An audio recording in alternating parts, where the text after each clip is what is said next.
Hello students, in our today's video we will cover chapter 5 for class 4 and the name of this chapter is Mineral Resources. Before the classification and types of the mineral, we must know about what is mineral, कि mineral होते क्या हैं। तो बेटे mineral जो है वो आपका एक ऐसा क्रिस्टलाइन स्ट्रक्चर है जिसकी फॉर्मेशन जियोलॉजिकल प्रोसेस से होती है, यानी भौगोलिक परिस्थितियों के अनुरूप होती है, ना कि मैनमेड क्रियाओं द्वारा होती है। तो जो आपका मिनरल है वो नेचुरली अकरिंग आपका क्रिस्टलाइन स्ट्रक्चर है जो कि जियोलॉजिकल प्रोसेस यानी भौगोलिक क्रियाओं द्वारा फॉर्म्ड होता है।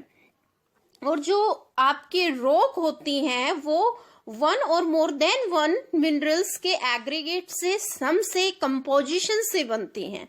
And now with the help of this picture you can easily understand the difference of minerals and rocks.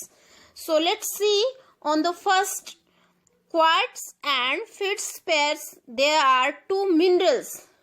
When these minerals combine together, then they form the igneous rock, and next is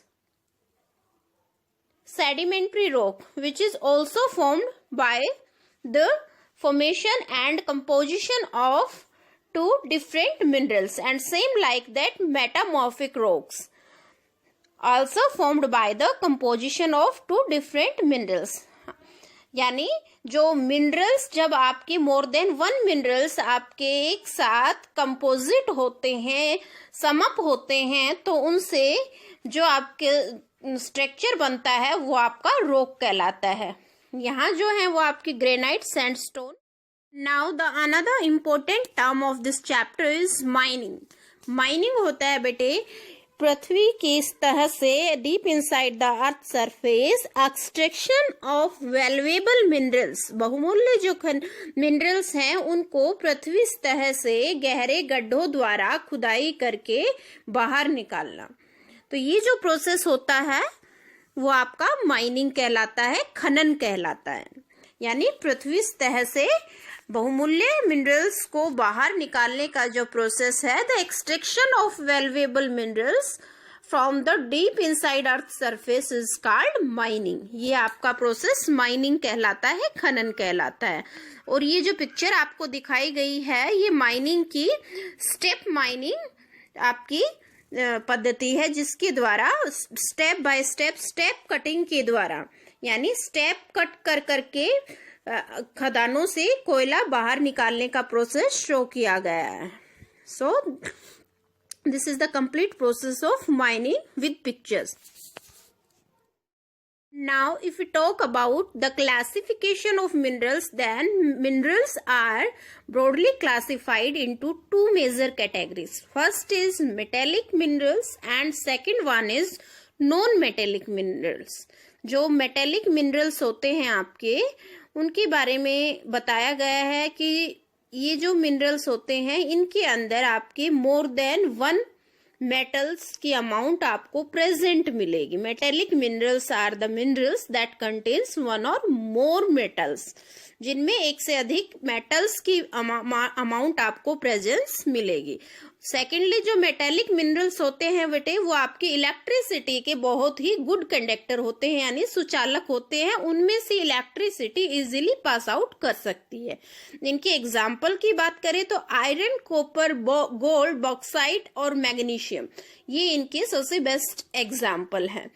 next ये जो आपके metallic minerals होते हैं ये ductile होते हैं। इनकी जो प्रॉपर्टी होती है वो नेचर में ये डक्टाइल होते हैं, यानी इनके ऊपर प्रेशर का इम्पैक्ट पड़ता है। नेक्स्ट इनको यानी स्ट्रेच आउट करके, खींच कर, दबा कर, पीट कर, यानी इनकी जो शेप एंड साइज है उसको चेंज किया जा सकता है। We can convert them into wires and many other product also. So these are the metallic minerals. Now the difference between metallic and non-metallic minerals. As I told you earlier, the metallic minerals are those minerals in which amount of one or more than one metals are present. Same like जो आपके non metallic minerals होते हैं उनमें किसी भी metal की amount present नहीं होती. They do not contains any metal element in their compounds. यानी जो आपके मेटेलिक मिनरल्स होते हैं उनके केमिकल फॉर्मूलाज में अगर आप देखेंगे तो आपको कोई ना कोई मेटेलिक अमाउंट जरूर प्रेजेंट मिलेगा, और इस कंपाउंड में, नॉन मेटेलिक कंपाउंड में, आपको कोई भी मेटेलिक एलिमेंट प्रेजेंट नहीं मिलेगा. सेकेंडली, जो मेटेलिक मिनरल्स हैं उनकी अपनी खुद की शाइन होती है, चमक होती है. नॉन मेटेलिक मिनरल्स में कोई शाइन नहीं होती क्योंकि उनमें कोई भी मेटेलिक एलिमेंट प्रेजेंट नहीं होता. थर्ड है कि जो मेटेलिक मिनरल्स होते हैं वो इग्निशियस रॉक से एसोसिएटेड होते हैं, संबंधित होते हैं. नॉन मेटेलिक जो मिनरल्स होते हैं वो सेडिमेंट्री रॉक से संबंधित होते हैं. मेटेलिक मिनरल्स के जो प्रॉपर्टी होती है वो डक्टाइल होती है, यानी their shape and size can be changed under a fixed pressure. And next, another important term of this chapter is energy sources. The energy sources are also broadly classified into two major categories. One is renewable energy resource and another is non-renewable energy source. Here are some examples of both renewable and non-renewable. Renewable resources यानी नवीकरणीय ऊर्जा स्रोत. Renewable resources are natural resources that can be replenished in a short period of time.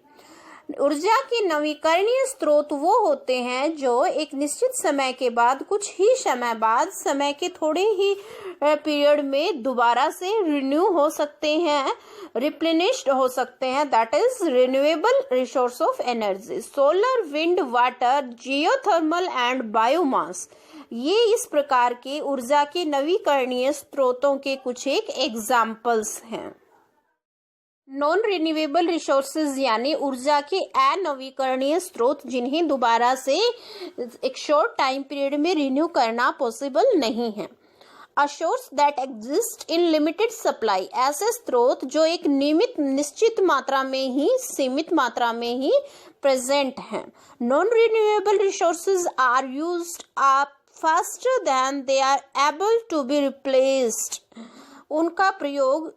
उनको replace किया जाए उससे भी तीव्र गति से इनका प्रयोग किया जाता है. Takes millions of years to form, इनको बनने में बहुत ज्यादा वर्ष लग जाते हैं. Able to be stored for use at a later time,